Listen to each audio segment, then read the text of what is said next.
Welcome back to another video review. Today we're going to be taking a closer look at the HSGI Cobra 1.5 inch rigger belt. So I picked up this belt for $102 Canadian plus tax. I was looking for something that was less giving on the webbing, the belt itself, and just had a better buckle, just for retention reasons. So yeah, I figured I'd try this belt out. I've worn it for a couple days now with gear on it, and I've been pretty happy with it.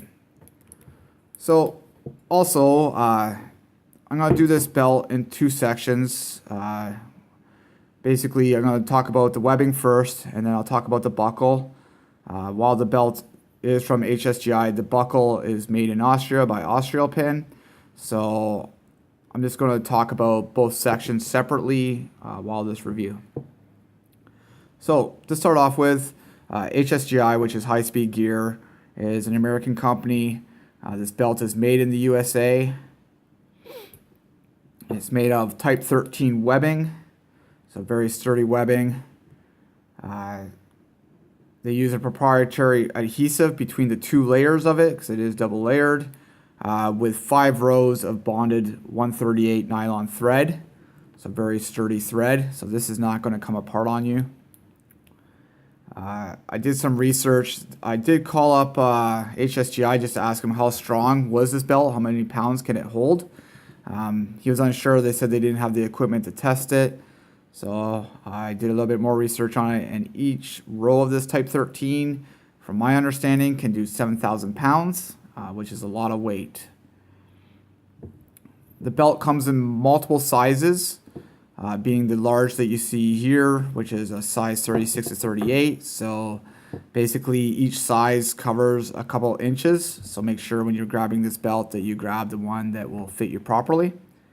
It is adjustable, held by hook and loop, which is fed through an adjustable buckle here.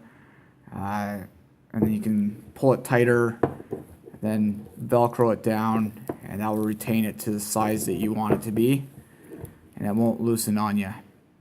And then finally, the webbing portion of it through HSGI for this belt, you can get in multiple colors. The black that you see here, you can get coyote brown, wolf gray, tan, olive drab, and licensed multicam as well. So in a little bit, I'll compare the webbing to another belt that I have just to show the difference. And next we'll move forward onto the buckle itself. So this is an AustriAlpin Cobra buckle, the 1.5 inch size one. It's the adjustable one. It has a retention bar in it, while the fixed version, you just loop it around. But I wanted the adjustable one, so that's the one I got. It's made out of aluminum, and then the clips itself are made out of brass. It does come in two finishes.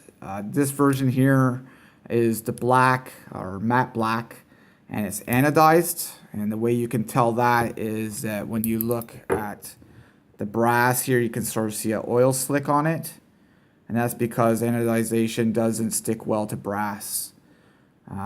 Also, they stopped anodizing their buckles for the other colors because I called them and they said that over in Europe it was illegal or such that they can't use one of the cleaning processes for the anodization.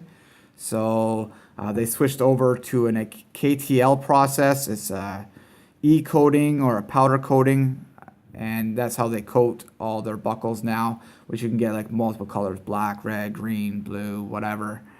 But for this version here, this is the only version that is anodized in the matte black. So as mentioned, aluminum with brass clips. And these buckles are good up to 18 kilonewtons, which is roughly 4,046 pound force. That's on the loop pull, like when it's in this configuration. On a straight pull, when you're pulling, like when they test it in between two materials and pull straight, it's good up to 2,000 pounds. So that's probably a number that if you've looked at any other videos, they always say 2,000 pounds, but It's 18 kilonewtons that the buckle itself is good for. Another bit of information that I've noticed, a lot of people think that it's made in Canada. That's not the case. It is made in Austria. Just that in North America, the supplier is out of Alberta, Canada. So that's why a lot of people get that confusion. So I'm just going to assume here that HSGI ordered their buckles probably from the Alberta, North America distribution center here in Canada. So very nice belt. I like the fact that it has these clips and that it makes it easy for me to undo when I'm at work, have to go to the bathroom or whatever. Also the fact that when you do undo this, it makes it so that items don't slide off, because these buckles are like pretty tight when it fits inside even the tactical pants and the belt loops. It won't slide out, so that way when you take these off, go to the bathroom, whatever, then your gear isn't sliding off, or if you have to undo it for whatever reason, your gear, whatever you have, for example, like I carry a flashlight and gloves and phone and radio sometimes, you don't want that all sliding off. Next, I'm just going to show the comparison. I was mentioning this is very stiff webbing, it's double layered, and it's got a little bit of give. But if you're trying to squeeze it, like, you can't fold that in half. And just to show the difference, this was the belt I was using before. This is a belt by Proper. And this belt here, easily folded in half. As you can see, I can squish it together. This was double layered, 100% nylon belt. It does the job. It was a decent belt for a starter belt for work, but it just, over time, I wanted something better. And then this buckle, just a standard buckle, and like a duty pant buckle, and over time of wearing it all day for like 11-hour shift, it loosens, and then I have to keep on tightening it and fidgeting with it and such, and it just, items on it would sag. So that was a big reason why I went to this new belt, and I've been very happy with it. So if you have any questions, or if you want to leave some comments, do that below. Have a great week, have a great day, and take care.